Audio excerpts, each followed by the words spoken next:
Proses vaksinasi masyarakat.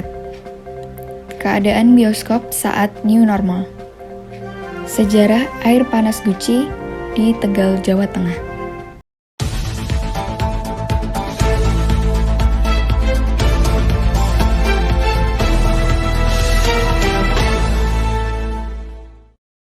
Selamat sore pemirsa, apa kabar Anda hari ini? Anda sedang menonton acara Beranda pukul 15 waktu Indonesia Barat. Kami akan menemani Akademia selama 10 menit ke depan dengan kumpulan berita yang telah kami rangkum secara menarik untuk menemani sore Anda. Bersama saya, Faustina Rosalia, inilah Beranda, berita untuk Anda.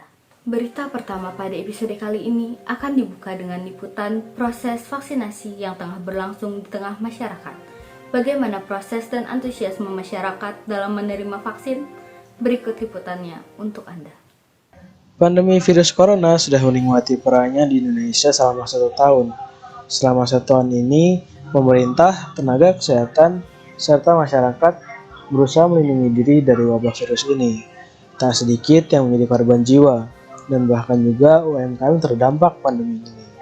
Namun, harapan mulai muncul dengan pemberian beberapa jenis vaksin oleh pemerintah, seperti Sinovac, Novavax, Sinopharm, AstraZeneca, CanSino, dan Pfizer.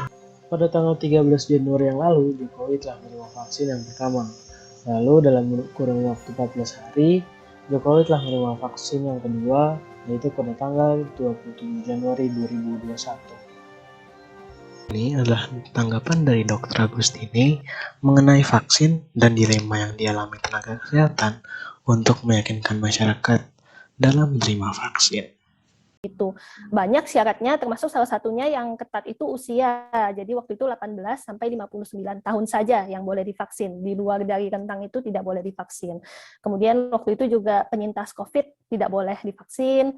Kemudian juga ada banyak orang dengan komorbid, banyak yang nggak boleh divaksin, ibu hamil, ibu menyusui tidak boleh divaksin, macam-macam ya seperti itu. Nah, kemudian kan dijalankan tuh vaksinasi yang tahap pertama. Ya, dari situ dilihat bahwa ternyata banyak sekali orang-orang yang harusnya mereka adalah kelompok prioritas penerima vaksin, tapi karena syarat yang terlalu ketat tersebut, mereka tidak bisa menerima vaksin.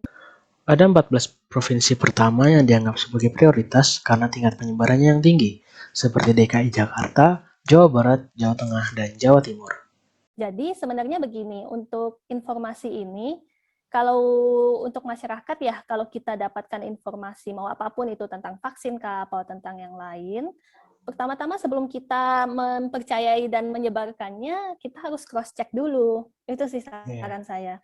Kita cross-check dulu caranya gimana, ya pastikan dulu ini pesan ini atau informasi ini yang menuliskan siapa gitu, sumbernya dari mana. Berikut adalah wawancara kami dengan salah satu narasumber yang telah menerima vaksin, yaitu Galuh Kirana. Namanya cuma dicek suhu tubuhnya berapa, habis itu cek tensi. Jadi tensinya harus normal, nggak boleh tinggi, nggak boleh rendah. Habis itu langsung masuk ke ruang berikutnya. Itu di ruang yang kedua itu ditanyain kayak misalnya sebelum ini tuh ada sakit-sakit bawaan nggak yang berat. Jadi kalau waktu divaksin takutnya cuma takut gagal jarum suntik sih, tapi sebenarnya rasanya tuh nggak beda, cuman kayak disuntik biasa. Vaksin pertama tuh nggak sakit, cuman kayak disuntik imunisasi biasa. Terus efeknya habis vaksin itu di tiap orang tuh beda-beda, tergantung orangnya. Kalau di aku efeknya aku jadi lapar banget, habis divaksin jadi makan terus. Dengan adanya proses vaksinasi yang akan kita jalani, bukan berarti kita kebal dari ancaman virus COVID-19. Tetap melaksanakan protokol kesehatan dan tetap aman dalam bertindak. Saya Korendas Krisna melaporkan dari Jakarta.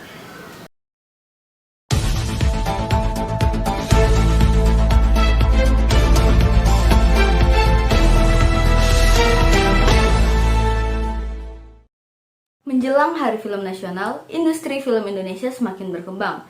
Banyak film Indonesia yang mampu menarik perhatian penonton, baik dari dalam negeri maupun luar negeri. Namun, di tengah berkembangnya industri film Indonesia, banyak bioskop yang harus ditutup karena pandemi COVID-19. Lantas, bagaimanakah kondisi bioskop pada masa pandemik? Dan aturan-aturan apa saja yang perlu dilakukan untuk mencegah penyebaran COVID-19? Berikut liputannya untuk Anda. Kondisi pandemi membuat masyarakat kesulitan untuk melakukan beberapa aktivitas tertentu.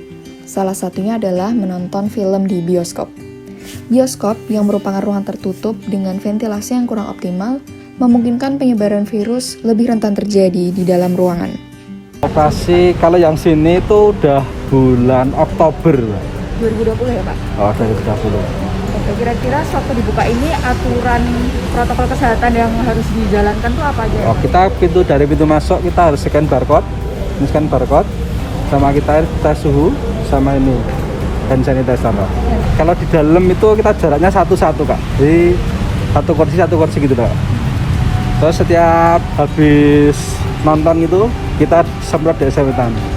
Selama sepagi itu. Nah, makan dan minum sebenarnya nggak boleh sih Kak, tapi kan yo pengunjung biasanya ditaruh dalam tas atau gimana kita nggak tahu kan di dalam. Terus kira-kira selama new normal ini paling rame hari apa Pak? Paling rame kemudian minggu pagi biasanya kan keluarga. Ya tergantung film juga sih Kak. Kalau yang terakhir ini film rame, itu film paling Nah rame itu Godzilla sama Kong.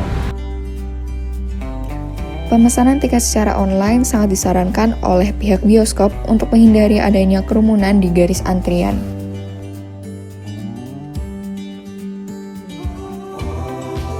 Nggak takut nonton di bioskop. Kalau dari saya sendiri sih, karena menurut saya bioskop sudah menerapkan protokol keamanan yang bisa cukup dipercaya buat pengunjung merasa aman tetap datang ke bioskop. Kira-kira protokol kesehatannya tuh susah nggak sih diterapin sewaktu nonton?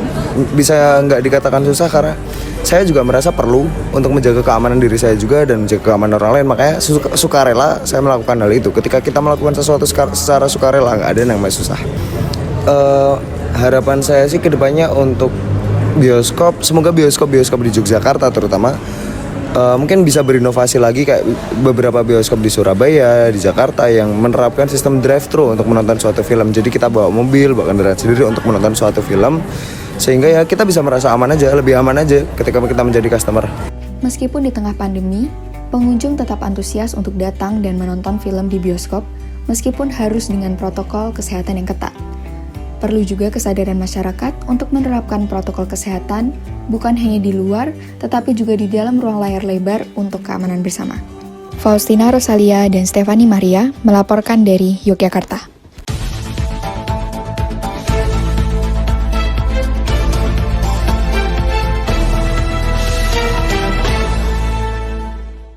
Berita terakhir, setelah 3 bulan ditutup total akibat pandemi COVID-19, permandian air panas Guci, Kabupaten Tegal kembali dibuka untuk umum.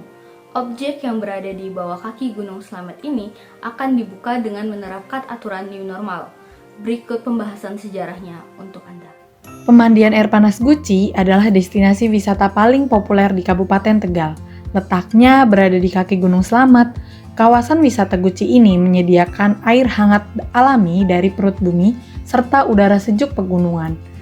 Karena lokasinya berada di ketinggian 1300 dpl, suhu udara kawasan ini antara 17 derajat Celcius sampai 20 derajat Celcius, sedangkan suhu air panasnya berkisar 41 derajat Celcius. Jadi nama Guci berasal dari zaman Wali Songo. Untuk menyebarkan agama Islam di Jawa Tengah bagian barat, khususnya di sekitar Tegal, diutuslah seorang wali. Wali tersebut dibekali air yang ditempatkan ke dalam sebuah guci. Masyarakat percaya bahwa air dalam guci tersebut bisa berkhasiat, sehingga warga berbondong-bondong meminta kepada ya selain enak, harganya terjangkau sih. Ya mudah-mudahan untuk pandemi sih cepat-cepat berlalu lah, biar nggak kayak gini terus. Tempat ini juga menyediakan berbagai fasilitas. Ada wisata hutan, lapangan tenis, lapangan sepak bola, hotel, villa, dan bumi perkemahan. Untuk prokes kita pakai tetap 3M, yang di depan nantinya juga ada cek suhu. Bila mana cek suhu lebih dari 38 lebih itu tidak boleh masuk dan suruh diistirahatkan dulu, dan juga wajib pakai masker. Bila mana pengunjungnya tidak pakai masker, tidak bawa, suruh putar balik. Banyak penelitian masih simpang siur, itu juga ada penelitian yang kemarin yang menyatakan bahwa mandi air panas membuat kita aman dari tertular COVID.